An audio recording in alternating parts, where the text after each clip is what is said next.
What's up guys, I'm GamerMD83 and today I am joined by three very skilled and talented people. A lot of us Bioware fans will not only recognize them as the voice of the protagonist of Dragon Age Inquisition, but also from previous Bioware games. So let me introduce my wonderful guests. Alix Wilton Regan, actor and voice actor. Among many on-screen and voice-over roles, she was the British female voice of the Inquisitor in Dragon Age Inquisition, as well as the beloved Samantha Trainer in Mass Effect 3. Alix, welcome. Hi, thank you for having me. Sumalee Montano, actor and voice actor, also in a number of on-screen roles and voice-overs in video games and cartoons. She was the American female voice of the Inquisitor in Dragon Age Inquisition, as well as the first ever female Turian, Nyreen Kandros, in Mass Effect 3. Sumalee, thank you so much for being here. Thank you. And Jon Curry, actor and voice actor. Among many television, film, and voiceover roles, he was the American male voice of the Inquisitor in Dragon Age Inquisition, as well as the fan favorite Zevran in Dragon Age Origins. Jon, welcome. Morning.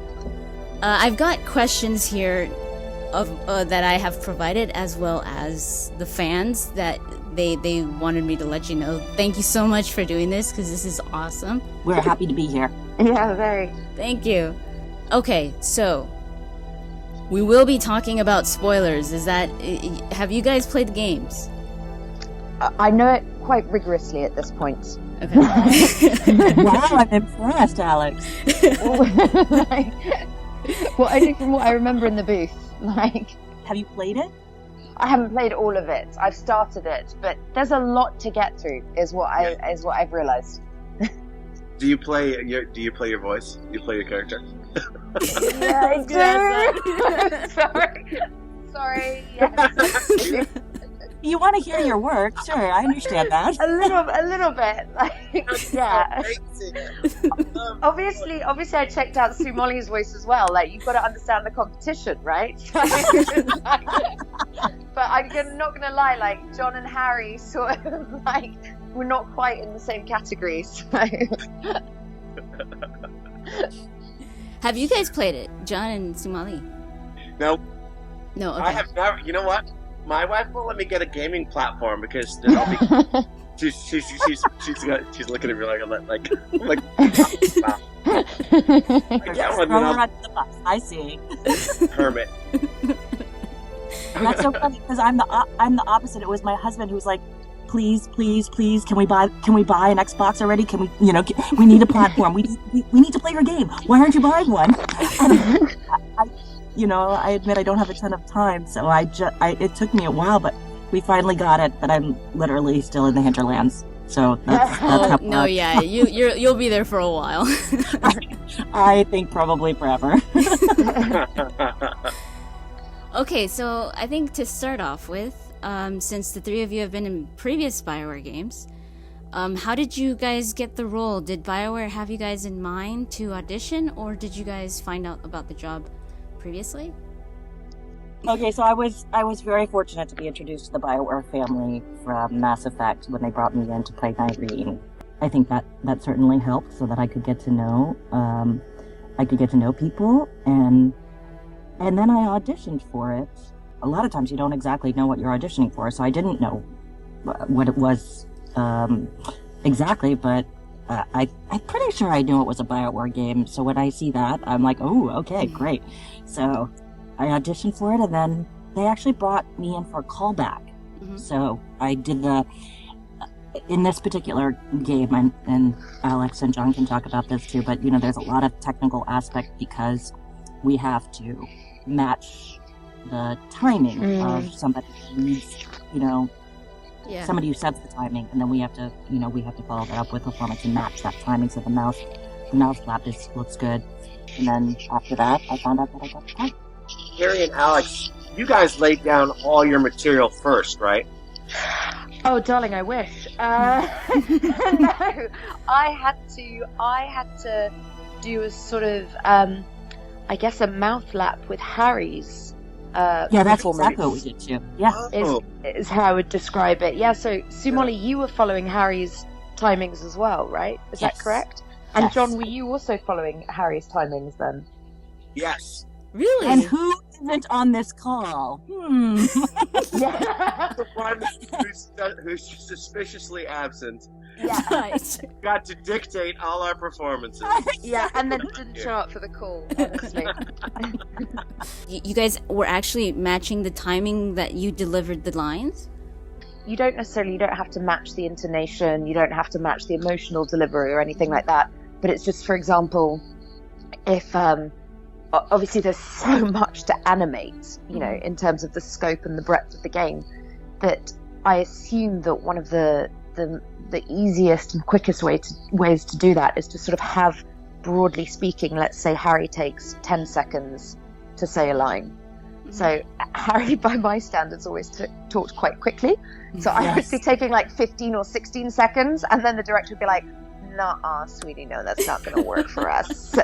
And I actually know Harry personally, so I would leave him little abusive messages in the booth for him to find Slow afterwards. down. Yes, slow down, ass. I wish you could have given yourself. So that's kind of what it is. So it's basically it's just a timekeeping method. I think it is a fun challenge because you have to match the timing, but you still have to retain your own character and your own intonation. So, Yeah. I think every actor who's done this must have a different way, has their own style of doing it. But I would, like, for example, I would ask to hear Harry say the line twice. And then I would go on the third time, and then I would do maybe one or two takes after hearing his take, so that I could get the timing and then make sure the performance was there, and then maybe do another take to kind of hopefully pull it all together. Whereas I would just leave him abusive messages saying, "Slow There you down." go.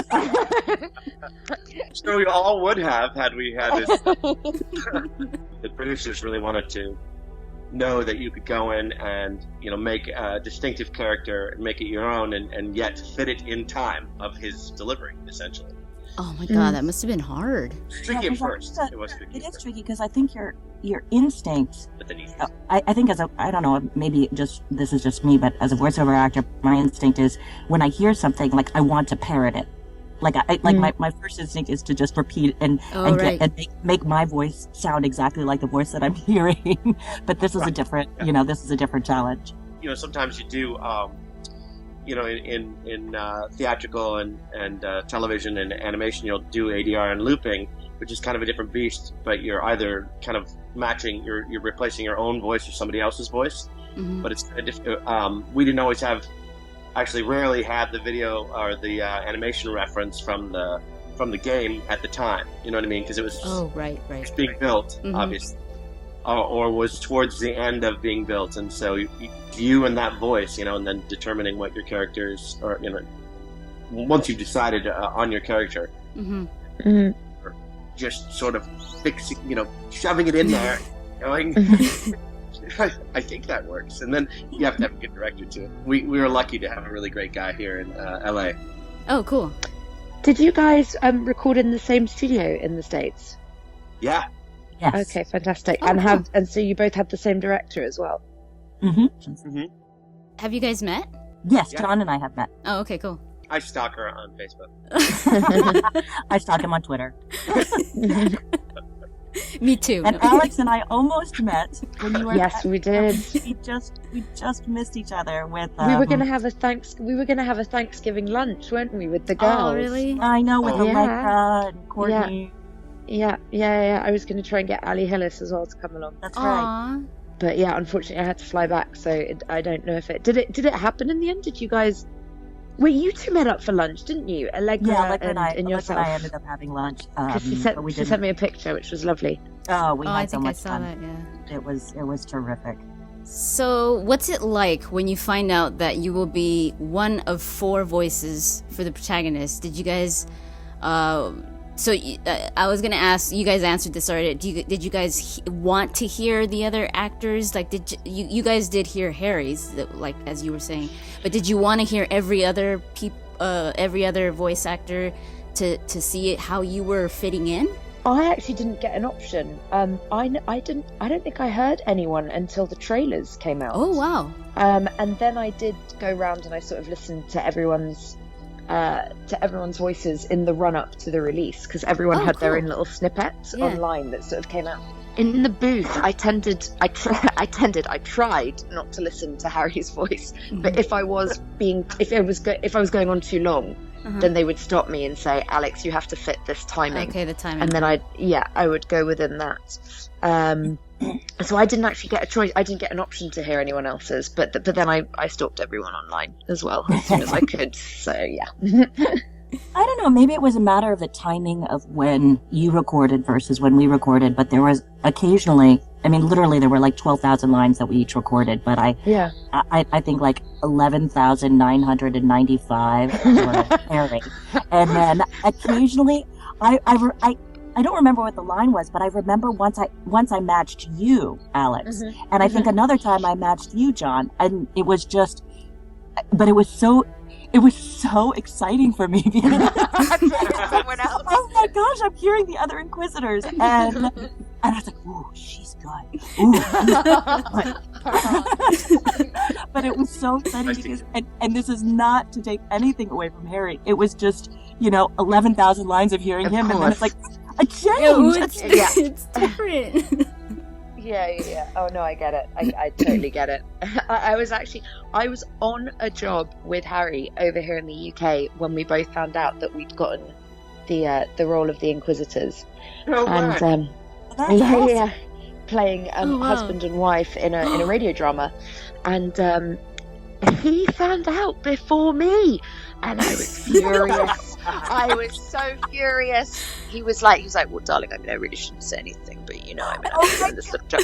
And I was like, what job, Harry? What job are you moving on to? And he went, oh, well, it's called blah, blah, blah. And I went, what? No, but I work with Bioware, not you, me. Oh, wow, you guys didn't know that you were no, because exactly like Sumalee said, when you go into the booth, like, you don't necessarily know what you're auditioning for. Oh, right. So, So he actually found out a couple of weeks before I did. He probably found out first among all of us. He set the tone, he set our timing, and he found out. Yeah.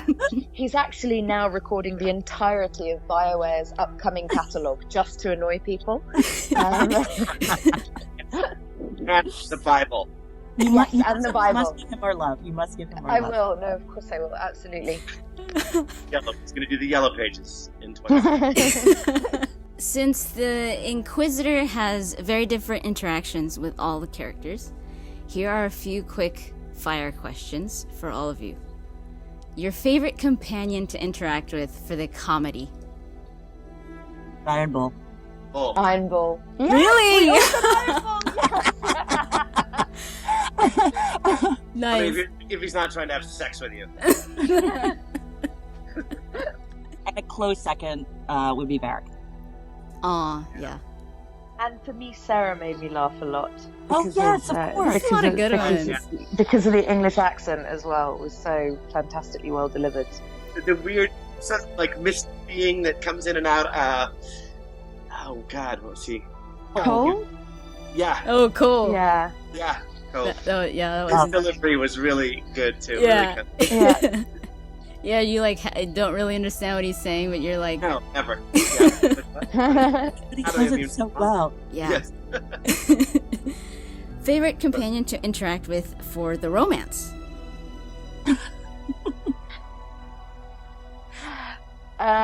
Probably Bull again, I would say. I was laughing because I was like, I can't say Bull again. Yes, but please do. Otherwise, I look like I have a huge crush on Freddie Prinze Jr. Okay, which is really awkward. So don't just leave me hanging here, okay? Please. I would say Bull for the male, for male, and Sarah for female.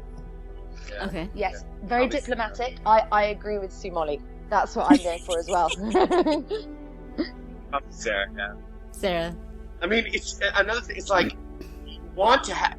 It would be so much fun if we could do an ensemble read, an ensemble record. Yeah, it's like that'd be amazing. That's like the number one lament of every video game actor because it's so uncommon. Just for logistic reasons, they can't usually do it. But it would be so much fun to actually get to play with. That would play be with amazing. other principals, Yeah, that'd be so cool. I thought Cullen was a fun romance option as well, actually. especially in Oh, some of yeah. the follow-up work. I thought Cullen was quite cool. He's a very good romance, yeah. Yeah. Favorite companion to interact with for the drama? It's got to be Cassandra. Yeah, I was just gonna I say think. the same thing. Yeah. Yeah, She's and her amazing. She is. voice. I mean, it just, Yeah. yeah, to me it just oozes drama. It commands drama. Yeah. John, who was yours? Just a fantastic, fantastic voice. Just, Cassandra. she was totally enchanting, I thought. Yeah. She I once went into the booth after her, and as she came out, I was going in, and we got to say hello. Oh, And nice. let me assure you, she is not just enchanting.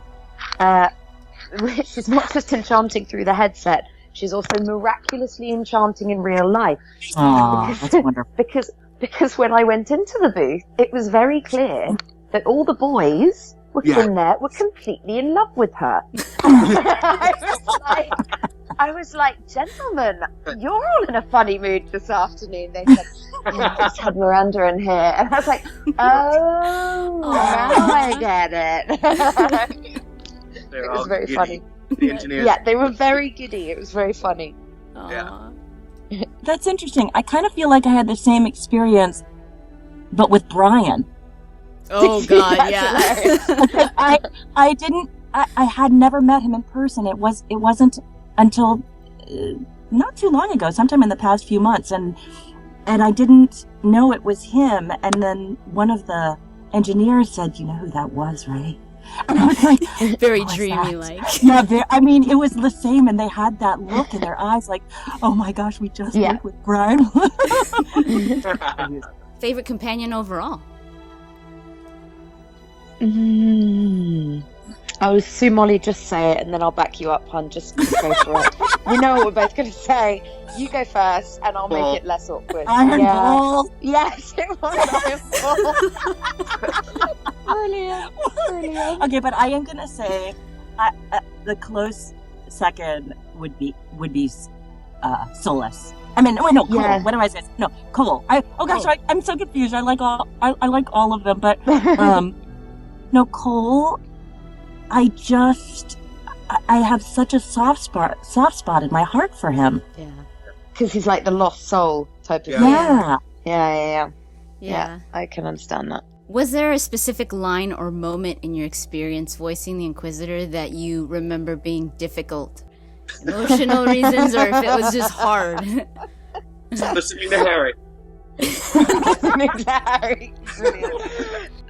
It's not fair. We're just gonna bag on him the whole sentence. Yeah, we need to get.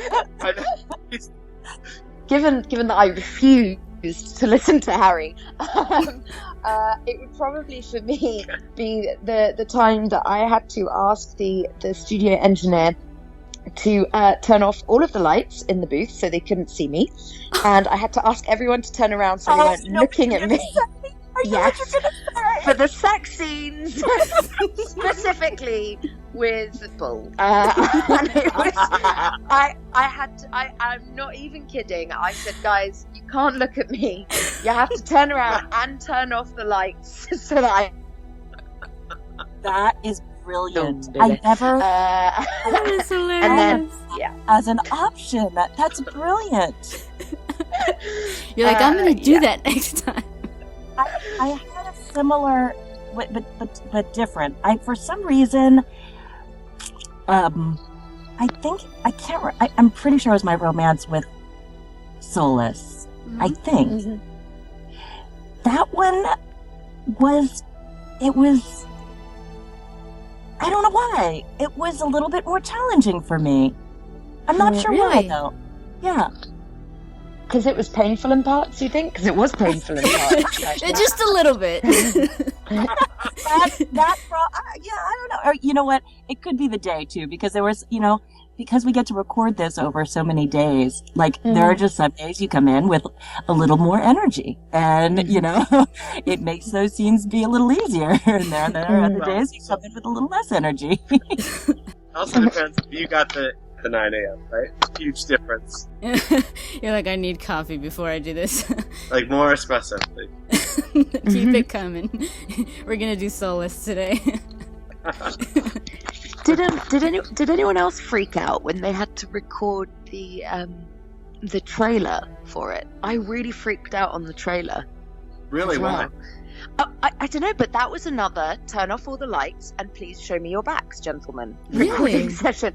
I think it was because it suddenly became so real, and I was like, okay, this is the trailer. Don't screw it up. Don't anything, but don't screw up. Was the that trailer, the because first if you thing you screw up guys the trailer, no one's recorded? going to listen to the game. No one's going to buy it. It was like, no, it was one of the last things we recorded. Or for me, it was anyway. It was one of the last things I recorded. So Yeah, I know what you mean though. There are certain things that you know are really important and you really want to nail, and Yeah. it's sometimes, you put a little bit of extra pressure on yourself and sometimes it works really well and sometimes you realize, oh, I don't know, I can't put that pressure on myself or else it just makes you tight, so, but it all seems to work out and you sounded beautiful.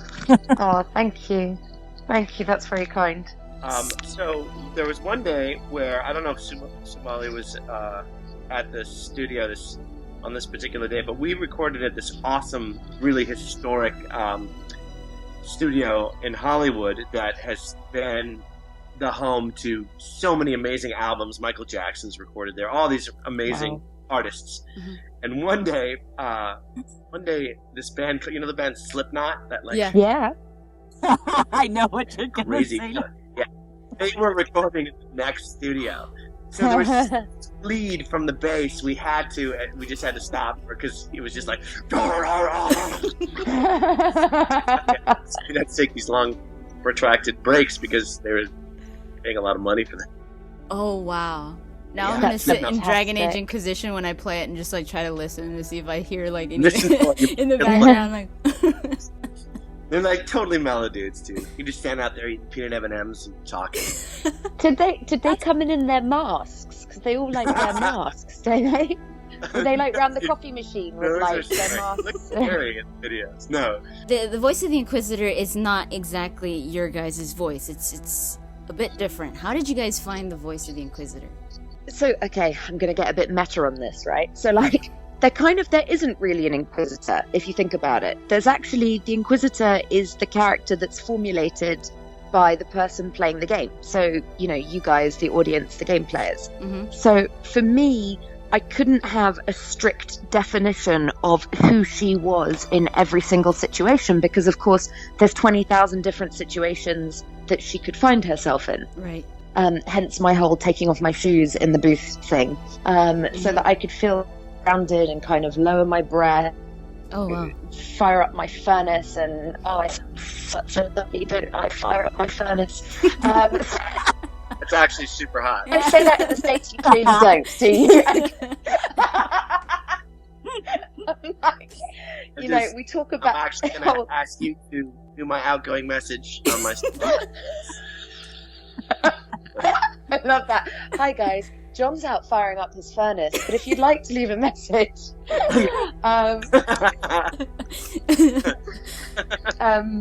okay, someone else interrupt and say something really intelligent and save me, please. I'm begging you now. For only hot fire. Press 2 for a low fire. Press 3. Now you've got 2. Brilliant. It's so interesting because you know so little going in. Almost everything has a fake name. Mm-hmm. So they'll sort of you might get an idea sort of the genre of the piece, but that's really it. And then they'll give you a spec for your character, but of course they didn't tell us that we were also going to be matching also. So that was a big bone of contention. Not bone of contention, but we learned very quickly that this is the game, right? So it's going to be, it places an added level of, or an added challenge, I thought, to just make it your own within the context of Currie's awesome delivery, which it was. I'll build on that to say, when I auditioned, I know it's Bioware. I knew it was going to be big. Part of what we do as actors, I created this character and I created a story for her that, that I could glean from the lines that I was given. And,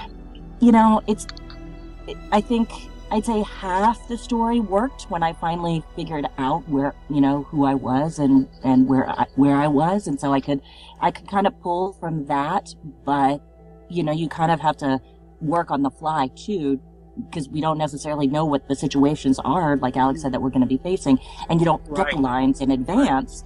So I always find it helpful to have like a vision of her, or I had a backstory to her, and how she came to be in that place, and certain things that kind of formed her, even one or two things, like as a child, like some things that kind of formed her. And then and that helps me, because then when I'm in the situation where I'm getting thrown things that, I don't necessarily anticipate, I can always go back to kind of who I created and things, and then like, how would she react in this situation? But it's like Alix said, though, I think it's an interesting job, because you have to come to it with the performance, but you have to realize that it's not you, it's the player, and that you have to be malleable enough to navigate so many different situations. I was just going to say that I kind of love the idea that no two games are the same in a way. Me too. I think that's amazing. Like, I think that's an incredible achievement on BioWare's part, and a beautiful challenge for us as actors to rise to. No, it's beautiful on your guys' part too, because each of your deliveries are unique, and it makes the replayability, that becomes, at least for me, it becomes even just the voice becomes something that I want to experience, because I'm like, oh, they each sound different. So for me, my first Inquisitor was female, and I used your voice, Alix. And my first male was your voice, Jon, because I was like, Zevran for life, I love your work. So I was like, I can't believe that's Zevran. Everyone's like, oh my god, there's no way that's Zevran. So, and then I've used, as my Kunari, I was like, I have to have Sumalee, so you guys are, again, we're gonna say Harry's not here, but you guys are the three that I've used so far, so I was happy. We are actually the three best, so to be fair, you made the right decision. I did look at some of Sumalee's work on the voice stuff, and we are so different. It's kind of amazing that we're playing the same character. Yes. Do you know what I mean? It was, and I loved what you did, but it's just, you sound different to me. Obviously, stating the obvious, but it's a brilliant kind of different, because it's not me. Does that make sense? Yeah. Absolutely, and I think the fact that, like, we knew, I knew that our voices would be able to be used for any of the 4 different races, but I knew that mine would be the default voice for Kunari and Dwarf. So I think that affected, our performances as well, I'm sure. Did you know that? I didn't know that. How did you know that? You have insider knowledge. I like this. Oh. Who are you playing? I didn't know. I did know that. I don't know when I found out, but I feel like I knew from the beginning. So is mine the default voice for human? An elf. An elf. Oh, interesting. Okay, I'll take that.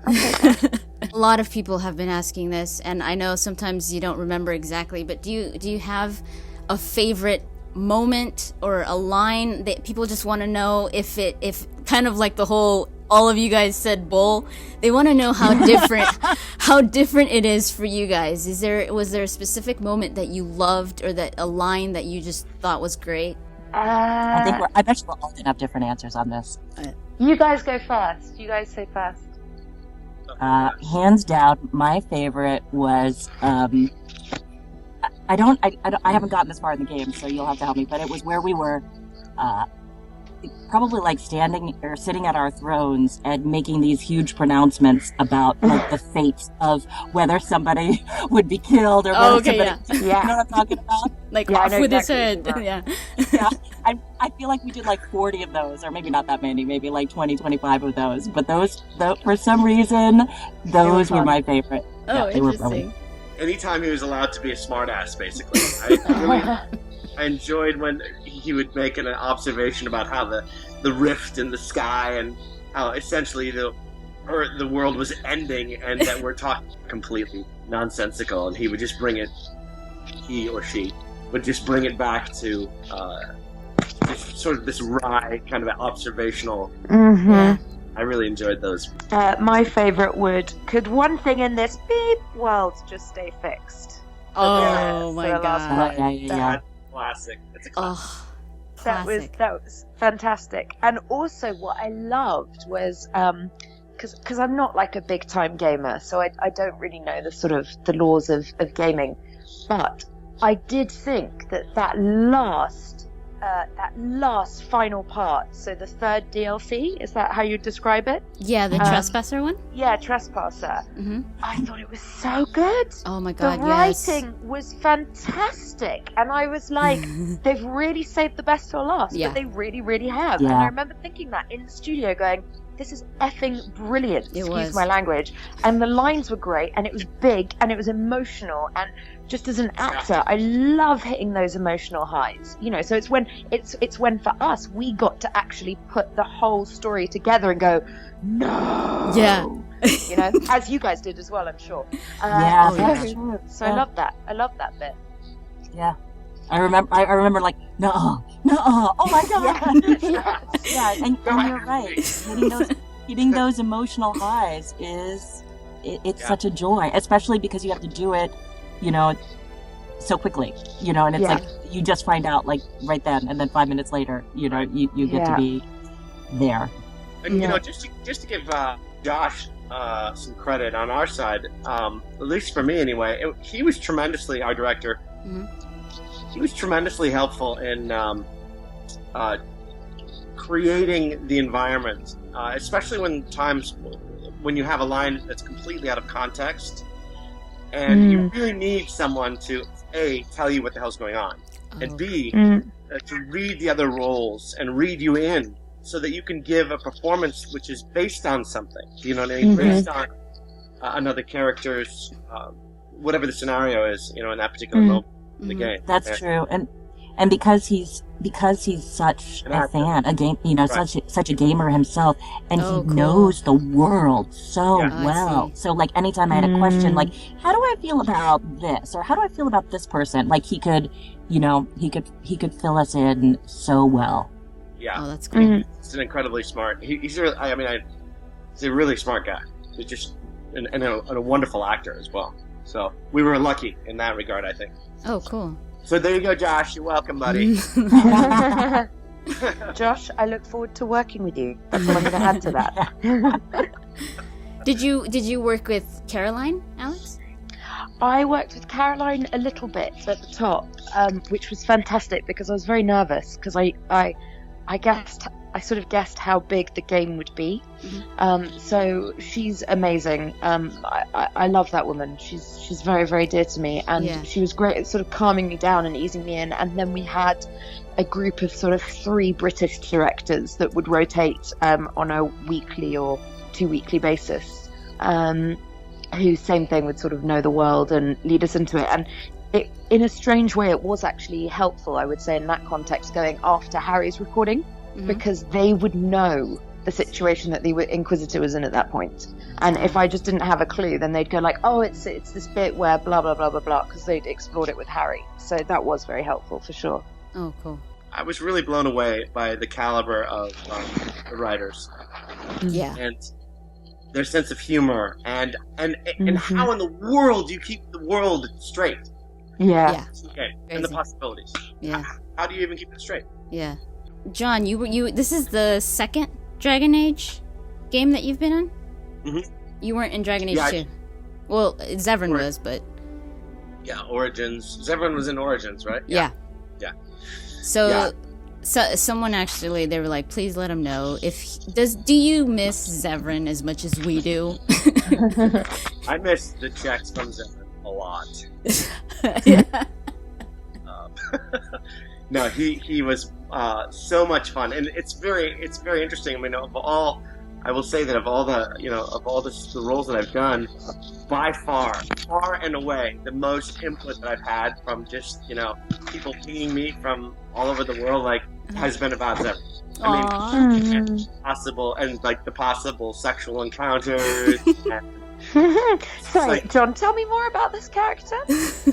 Sort of sounds like So how would you describe it? Like sort of like a Antonio. Yeah, like the Don't know. Casanova, like the biggest Oh. awesome elf Casanova ever to exist. So basically, John's being typecast, is what we're saying. There's a problem with typecasting, John. Yeah, We want to find the puffiest white Irish guy we can and make him the Latin lover elf. The Latin lover elf. That's brilliant. Oh, that's great. So yeah, Zevran, and I was hoping they'd bring him back, but Yeah, he was actually in the war table. He was there for text only, but it was really nice to just imagine that Zevran was there, and his personality and everything was written into it, and it was awesome. again, great writing on Bioware, like just fantastic stuff. Yeah. But yeah, it was a real pleasure doing this one because it's nice having such a great arc and having many sessions that you really get a taste of the world, and you get to act. Frankly, I mean, that's what it really boils down to. You get to act every day, and that's all we really ever want. And Yeah, I'll second that for sure. So I don't want to take up too much of your guys' time anymore. You guys have answered a lot of our questions, and it was so interesting to hear the differences with you guys. But I think my last question is, did you know that Dragon Age Inquisition was going to be, or did you feel it? Because you've been in Bioware games before. Did you know that it was going to be this big? I don't know if I knew it was going to be this big, but I certainly felt it was very, very special when we were making it. Yeah. It felt, because I was in Dragon Age 1 and 2, admittedly in much smaller roles, but to me, the scope of this game just blew my mind completely, and I thought this is very unique, Yeah. And I'm also, I think the inclusion of, for example, bisexual, gay, lesbian, transgender characters, just anything that's sort of alternative from the sort of default white male, Yeah. The white heterosexual male, is so interesting and so important to have represented Yeah. in arts and entertainment. And that I felt very, very proud to be a part of the franchise that supports that. That's cool. Yeah. Yeah. I agree. I'll It's been echo that.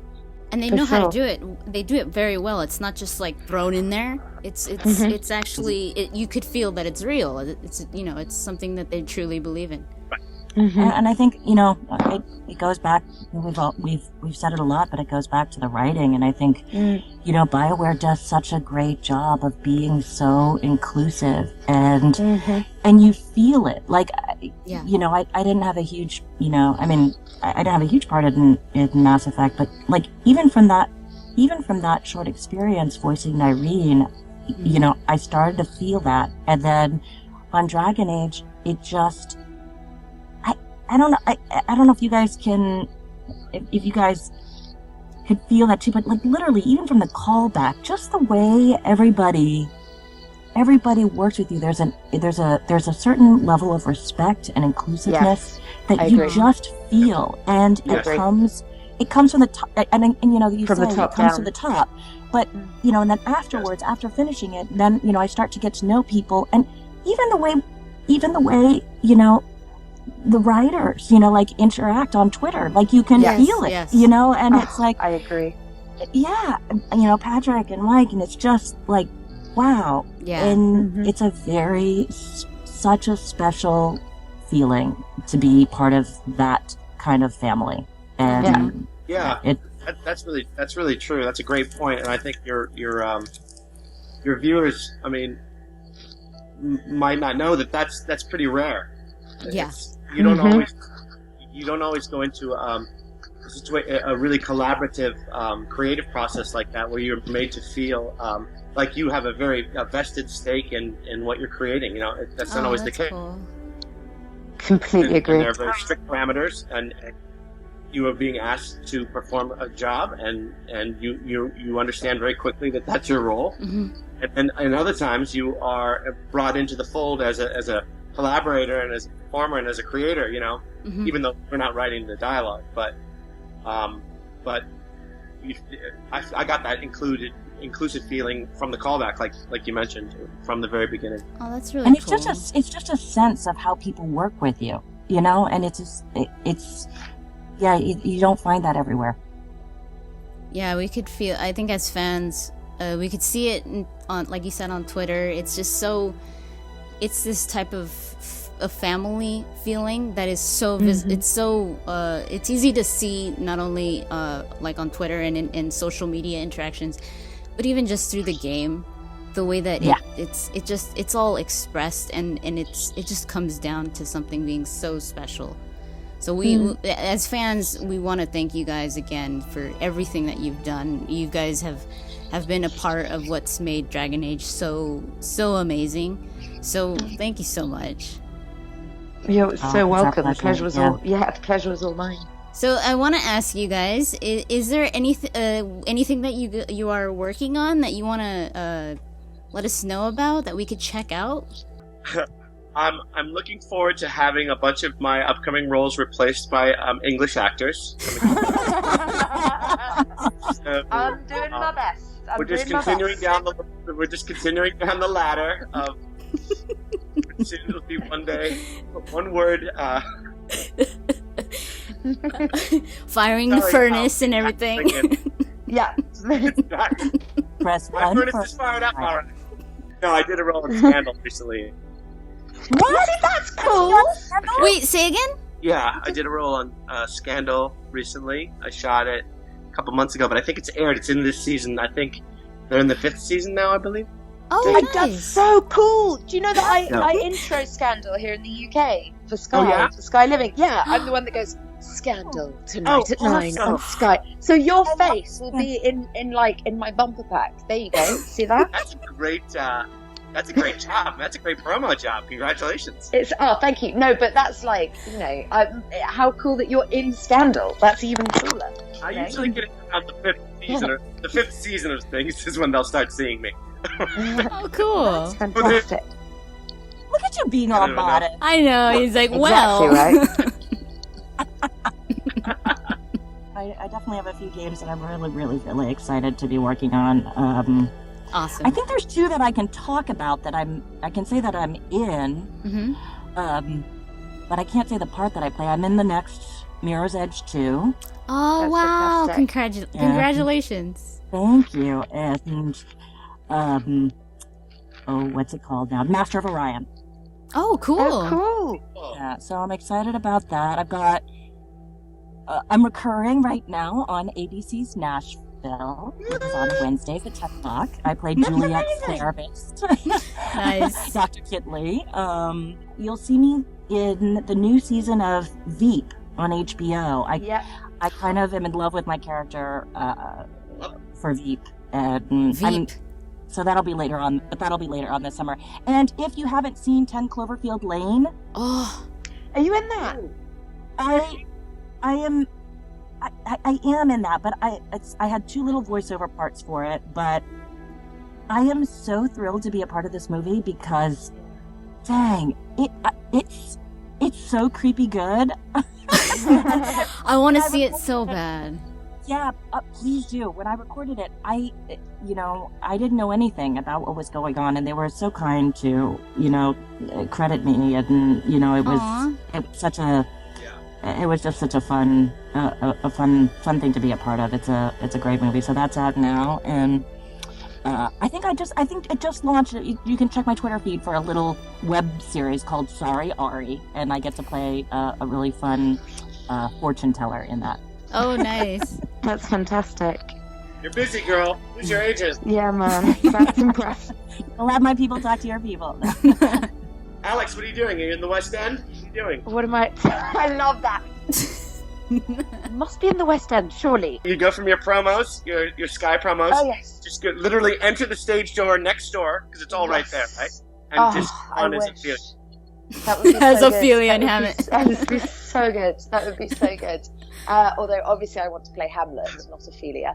They should do that one day. They should do that. But Yes, I like that. so I do a lot of voiceover promos for some TV channels over here. So like Sky Living, Lifetime, which I hear is quite big in the States and quite well known in the States. I just finished doing a film playing a freediver, which was amazing and terrifying at the same time. Yeah. It's a shame I gave up yoga a few years ago because I could have really used that extra rib reserve of oxygen. Wow. So I was playing a freediver in a film, and I finished that last week, and I heard that an episode that I was in of, I think it's called Obsessions, Dark Desires, and it's an American TV show, and it airs That sounds familiar, yes. I think it's on Discovery for you guys. It's a very American program. So I actually haven't seen it because we don't get Discovery over here. Someone wrote to me and said that they'd seen me on TV in America, so that was quite cool. Oh, nice. And I'm doing a game at the moment that I can't talk about, but I hope one day, sometime within the next 10 years, it will actually be released and I'll be able to talk about it. As long as the check's clear. Yeah, as long as the check's clear, exactly.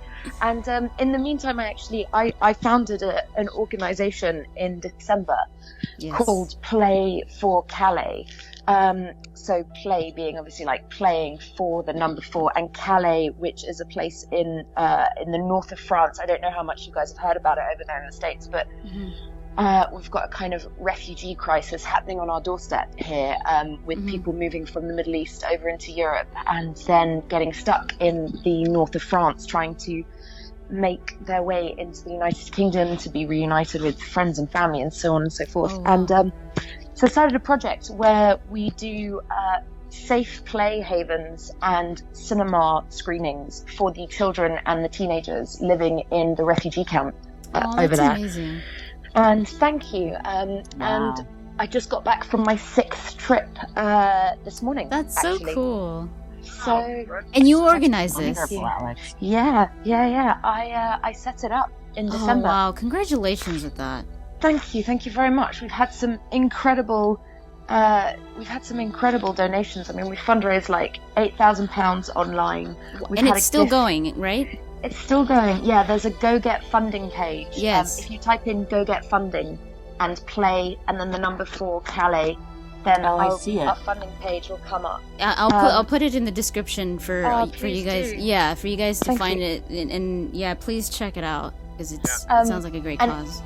Every penny. I mean, I am personally responsible for it, and I assure you that every single penny goes on direct action because, of course, myself and every volunteer involved, we all have full-time jobs, so none of us takes a penny from the project. We do it in our spare That's so time. cool. And thank you. And it really goes to where it's most needed. So even this weekend, we did 4 screenings. Wow. And it was just amazing to see like 50 unaccompanied teenage boys who've lived through the most traumatic of experiences sit on their bottoms and quietly eat oranges and apples in front of a movie for 2 hours, which I think everyone was very grateful for, including the long-term volunteers who were just like, thank God they're being quiet for 2 hours. Aww, that's so cool. It's especially for them to just sit and not have to worry about like everything that they've gone through. That's amazing. Yeah, thank you. I think it's a very interesting point about we do aid drops, and we do, we bring clothes and blankets and so on and so forth, but there are other larger, better organizations at that working there at the moment, and they can do the food, the clothing and the shelter. And actually, once the basic needs are taken care of, it's a really lonely, difficult existence out there. So if you can provide an hour or 2 of safe respite care and distractions and something that makes them feel normal, then I know that's what I'd want. Yeah. You know? Yeah. You're my hero, Alex. That's wonderful. I know, you're my Inquisitor. It's very sweet. The funniest thing was when the teenage boys who said, okay guys, so what do you want to watch? And they all went, Deadpool!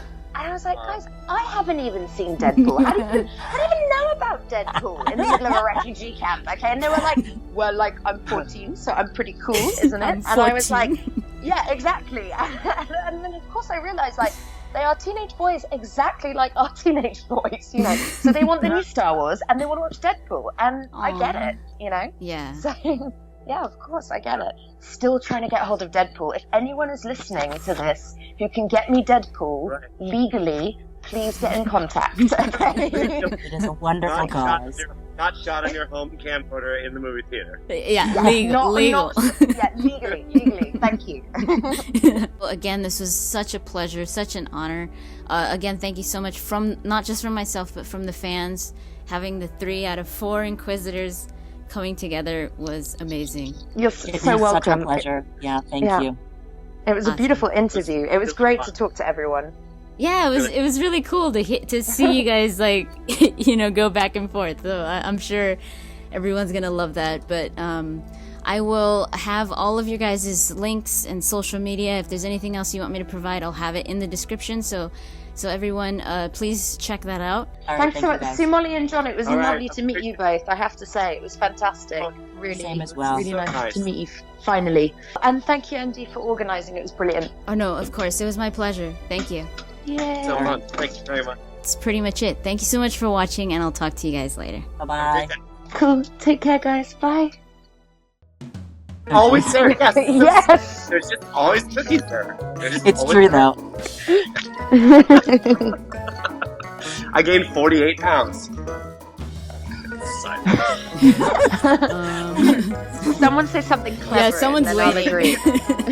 I'm counting on you, Alix. Just think that the English in general have an inherent advantage in all things because you can just speak in your beautiful, gorgeous, sultry tones and just anything really, and it just sounds amazing. Oh, thank goodness for that. Thank you. That's helpful. Oh my god, Big girl. so cute. I have one too. It's Georgia. What are you guys seeing that I'm not seeing? Are you not seeing him? Oh my I can't god, see he's got a anything. little Wait, Shih Tzu on the screen, and now oh, he's so cute. I'm not seeing him because I'm afraid if I see him, then he'll be able to see me. I just want to know, can you guys see me? Are you guys You guys are in all a jam. seeing me right now? No. You guys are seeing me? Okay, thank God. Everything's fine then, it's fine.